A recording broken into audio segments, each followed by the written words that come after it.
Hello everyone. So we are discussing NCERT questions of the chapter cell cycle and cell division, and in today's session we are going to discuss the question number 3. So the question is describe the events taking place during interphase.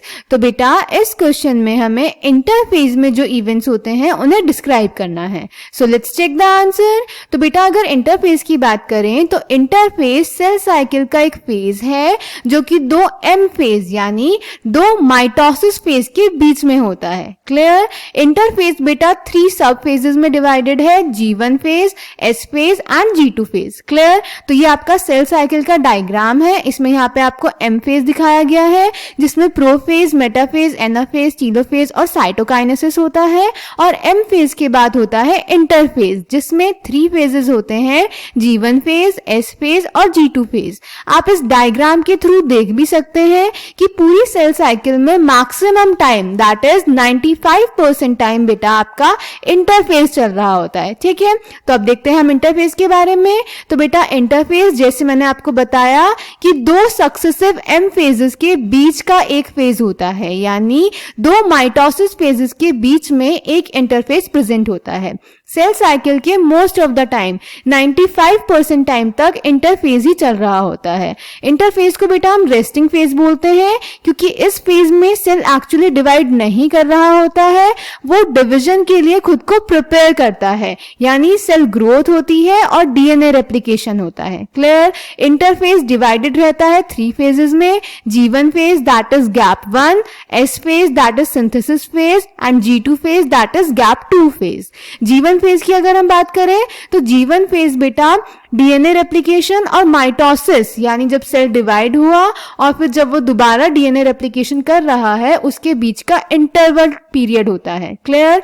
G1 phase में बेटा cell metabolically active रहता है और growth show करता है पर DNA replication नहीं करता. ये लॉन्गेस्ट फेज होता है सेल साइकिल का और इसी फेज में most of the cell organelles duplicate करते हैं. क्लियर. देन एस फेज में बेटा एस फेज का नाम होता है सिंथेसिस फेज. इसमें डीएनए सिंथेसिस होता है या फिर यूं कहें कि डीएनए रेप्लिकेशन होता है, यानी डीएनए का अमाउंट डबल हो जाता है. यानी अगर स्टार्टिंग में 2C अमाउंट प्रेजेंट है डीएनए का तो वो एस फेज के बाद 4C हो जाएगा. पर बेटा याद रखेंगे क्रोमोसोम का नंबर सेम ही रहता है, क्रोमोसोम का नंबर चेंज नहीं होगा.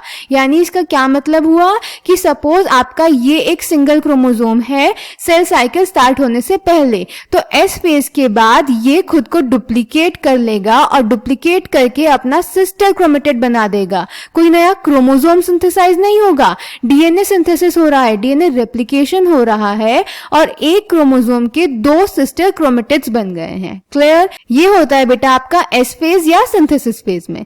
क्लियर. देन साथ ही साथ बेटा एस फेज में ही साइटोप्लाज्म में एनिमल सेल में सेंट्रियोल डुप्लीकेट करता है. क्लियर. देन G2 फेज यानी गैप 2 फेज में प्रोटीन सिंथेसिस होता है सेल डिवीजन के लिए, सेल ग्रोथ होती है और माइटोकॉन्ड्रिया और क्लोरोप्लास्ट का डुप्लीकेशन होता है. Clear. So answer number 3 interphase. The interphase represents the phase between 2 successive M phases. The interphase lasts more than 95% of the duration of cell cycle. The interphase, though called the resting phase, is the time during which the cell is preparing for division by undergoing both cell growth and DNA replication in an orderly manner. The interphase is divided into 3 further phases: G1 phase that is gap 1, S phase that is synthesis, G2 phase that is gap 2 phase. G1 phase corresponds to the interval between mitosis and initiation of DNA replication. During G1 phase, the cell is metabolically active and continuously grows but does not replicate its DNA. It is the longest phase. Most of the organelles duplicate in this phase. Clear? Then S phase beta. S or synthesis phase marks the period during which DNA synthesis or replication takes place. During this time, the amount of DNA per cell doubles. If the initial amount of DNA is denoted as 2C, then it increases to 4C. However, there is no increase in the chromosome number. If the cell had diploid or 2n number of chromosomes at G1, even after S phase, the number of chromosomes remains the same, that is 2n. In animal normal cells, during the S phase, DNA replication begins in the nucleus and the centriole duplicates in the cytoplasm. G2 phase, during the G2 phase, proteins are synthesized in preparation for mitosis. While cell growth continues, duplication of mitochondria and chloroplast also takes place in this phase. So I hope this question is clear to you. Thank you.